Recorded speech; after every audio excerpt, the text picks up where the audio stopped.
내가 지금 음식하기도 바빠 죽겠는데, 배달 가기도 바빠 죽겠는데 무슨 장부야 장부는, 이렇죠. 근데 이런 분들은 이제 국세청에 다 빅데이터가 있습니다. 그리고 이제 어떤 세무사를 선택해야 되냐 많이들 물어보시는데, 세무업도 약간 여러 가지 전문 분야가 다들 있으세요. 예를 들어서 세무기장이 필요한가에 대해서 좀 말씀 나눠보려고 하는데요. 국세청에서 제가 납세자 세법교실 외부교수로 선임이 돼가지고 최근에 광주지방국세청 지역분들과 반갑게 만나 뵙고 왔습니다. 그때 이제 이 부분 같이 설명을 드렸는데요. 보통 이제 우리가 기장이 필요한가를 따질 때 기장 의무를부터 한번 봐야 됩니다. 예를 들어서 복식부기 의무자인지 간편장부 대상자인지, 크게 이렇게 두 개로 나뉘는데요. 간편장부 대상자는 말 그대로 복잡하게 하지 마시고, 예를 들어서 내가 음식점이다. 배추 사는데 얼마 들었고, 소스 사는데 얼마 들었고, 음료수 사는데 얼마 들었다, 이렇게만 관리하면 되는 거고요. 복식부기 의무자는 뭐냐면, 이미 당신께서는 충분히 규모도 있으시고 직원도 있으시고 이제는 조금 체계적인 관리가 필요하시다. 그러니까 손익계산서, 재무상태표, 우리가 그 막 인류 대기업들처럼 형식을 갖춰서 회계장부를 만드실 필요가 있겠다 하는 분들이 복식부기 의무자입니다. 사실 복식부기 의무자 정도 되시면은 저는 기장을 하실 것을 권해드리고요. 왜냐면 이제 더 이상 홀몸이 아니십니다. 이미 딸려있는 입들도 한 두세 분 계실 거고, 그리고 체계적인 관리를 좀 해서 내가 뭐 돈 세는 건 없나 이렇게 관리 받으시는 게 좋겠죠. 근데 이제 간편장부 대상자까지 필요하냐? 요거는 사실 업종별로 그리고 매출별로 좀 달라질 수 있습니다. 근데 내가 처음 사업을 개업했고 매출로 뭐 한 4,800 안 될 것 같아, 간이과세자야, 이런 분들은 사실 굳이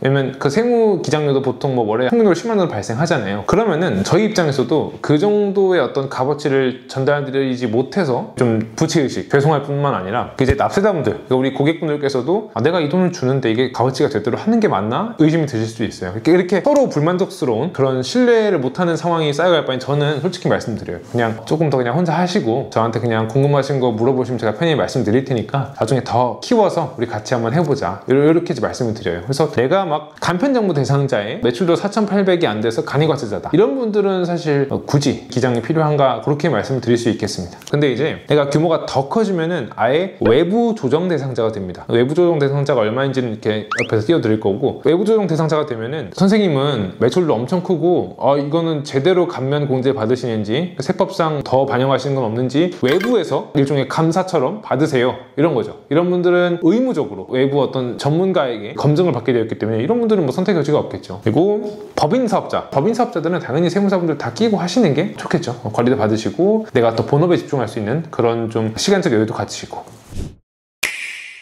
근데 제가 아까 간편장부 대상자분들 그리고 초기 사업자분들은 뭐 굳이 세무사가 필요 없다라고 말씀드렸는데, 제가 업종별, 매출별로 조금씩 다르다고 말씀드렸어요. 이게 어떤 얘기냐면은, 우리가 기본적으로 발생한 매출과 거기에 따르는 비용을 장부를 기록하는 게 원칙이에요. 원칙인데 간편장부 대상자이면서 매출 규모가 일정 이하인 분들은 추계신고를 할 수 있어요. 이게 추계신고가 뭐냐면, 기장은 말 그대로 장부를 기록한다라고 해서 기장이고요, 추계는 추정하여 계산한다라고 해서 추계라고 합니다. 그러니까 이분들한테 장부 기록의 의무를 부여하기에는 매출 규모가 낮고 아직 사업체가 성숙하기 이전이라 과도한 세금 협력 의무를 부과하기에는 이 사람한테 너무 과중한 의무를 부여하는 것 같아서 이런 분들은 추정하여 계산하는 추계 신고를 할 수 있어요. 근데 이제 문제가, 추정하여 계산하는 신고 방식은 내가 음식점을 영위한다라고 가정해 볼게요. 하는데 장부로 기록하진 않았어. 내가 지금 음식하기도 바빠 죽겠는데, 배달 가기도 바빠 죽겠는데 무슨 장부야 장부는, 이렇죠. 근데 이런 분들은 이제 국세청에 다 빅데이터가 있습니다. 음식점 경우에는 발생시킨 매출의 80% 정도는 지출로 나가더라, 이런 데이터가 있어요. 그래서 이런 분들한테는 그러면은 장부 굳이 기록하지 마시고 사업체 조금 더 키우시는 데 집중하시고, 원하시면은 이 80% 경비를 반영해서 세금 신고할 수 있게 해드려요 라고 편의를 제공하는 겁니다. 그래서 이런 분들은 굳이 장부를 기록하지 않아도 내가 매출이 4,000이면은 80% 경비 반영하면 4,000에 3,200이 경비겠죠. 그러면 내 수익은 800이니까 이렇게 신고 마무리할 수 있어요. 근데 문제가 뭐냐면, 내가 실제로는 손실이 발생한 거예요. 그러면 이분은 수익이 800 발생한 것처럼 돼서 세금을 어쨌든 더 내야 되는 상황이잖아요. 근데 우리 초기 사업자분들 처음부터 이윤 발생하는 경우가 그렇게 많지 않을 거예요. 특히 이제 실물 사업장을 임차하시는 분들 입장에서는. 그럼 이런 분들은 오히려 손해를 보고 있는 거죠. 내가 마이너스를 났는데 그냥 간편하다는 일념 때문에 오히려 800만큼 이득 본 거라도 신고를 한다? 오히려 마이너스가 나는 거겠죠. 근데 이런 분들이 손실을 쌓아다가 나중에 한 15년간 이월할 수 있습니다. 내가 1년차 때 마이너스 500, 2년차 때 마이너스 300, 3년차 때는 흑자 전환을 했어요. 그러면은 1년차, 2년차 때 발생한 마이너스를 장부에 기록해놨잖아요. 3년차 때 플러스 100이 생겼지만은 요 마이너스를 그대로 끌고 와서 퉁 쳐서 세금을 안 내게 해줍니다. 요걸 이제 2월 결성금 제도라고 하는데, 제도의 혜택을 받으려면은 반드시 장부를 기록해야 되는 거예요.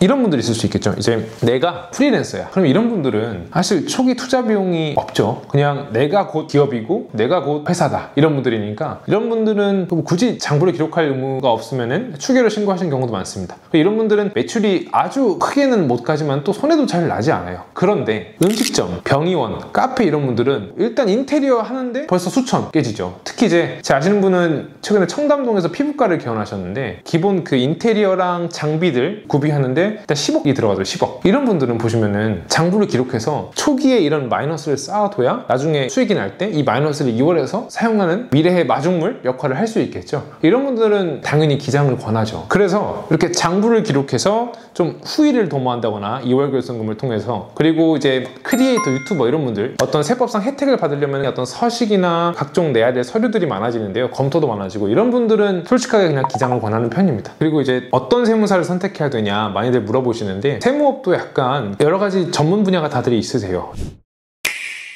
예를 들어서 사업체를 담당하시는 분들 같은 경우에는 특수업종들이 있죠. 아파트 관리사무소 같은 거 다루시는 분들 계시고, 건설사나 조합, 시행사 이렇게 다루시는 분들 계시고, 그 다음에 건설업, 그리고 뭐 병의원 이렇게 다루시는 분들이 계시는데요. 당연히 그런 쪽 하시는 분들은 전문적으로 하시는 분들 가시면 좋을 거고, 특히 저는 사업도 하면서 부동산 투자 그리고 상속증여 양도 쪽을 하다 보니까 내가 조금 투자나 자산 증시까지도 좀 고려를 하고 계시는 사업체 대표님들께서는 저희 쪽으로 오시면 원스톱으로 같이 이제 조언도 나누고 그리고 가능하죠. 그러면은 어떤 세무사 선택해야 되냐 좀 말씀드리면은, 단기간의 어떤 단편적인 부분보다는 내 사업을 좀 긴 호흡으로 같이 바라봐주는 세무사가 좋다라고 말씀을 드릴 수 있을 것 같아요. 이게 너무 말이 어렵다, 너무 추상적이다고 생각할 수 있는데요. 이제 뭐 하루 이틀 볼 것처럼 대표님한테 지금 이거 비용해도 안 걸린다 이런 식으로 하기보다는, 저희는 솔직히 오시면 말씀드려요. 낼 거는 내고 다만 챙길 수 있는 감면 공제들을 우리가 다 받자, 이런 식으로 말씀을 드려요. 그래서 편법이나 이런 거를 추천하는 세무사님보다는 사업체 전체를 봐서 감가는 언제 할 건지, 그리고 뭐 자산 취득은 언제 할 건지, 기계 같은 거 이런 것들도 좀 사업 전체를 길게 보고, 마치 이제 대표처럼 그 회사의 CFO처럼 장기적인 안목에서 우리 대표님을 바라보고, 그리고 대표님의 사업체를 좀 위해주는 그런 세무사분들을 만나시는 게 가장 좋을 것 같습니다. 그리고 사실 대표님들이 내가 귀찮지 않으려고 세무 기장을 맡기는 거 아니냐라고 많이 말씀하시는데요. 그게 맞죠. 맞는데 신고기간에 좀 귀찮게 하는 세무사님들이 계실 거예요. 사실 이런 분들은 어떻게 보면은 고마운 분들입니다. 왜 그러냐면 뭔가 하나라도 더 챙겨드리려고 계속 신고기간에 뭐 서류 주세요, 뭐 사업은 이게 처음 사업하시는 건가요, 바꾸신 적은 없나요, 이것도 주세요 저것도 주세요 하시는 분들이 있는데, 나한테 뭔가 하나라도 더 챙겨주려고 계속 이렇게 열심히 발로 뛰는 거니까 너무 노여워하지 마시고, 아 열심히 하는구나,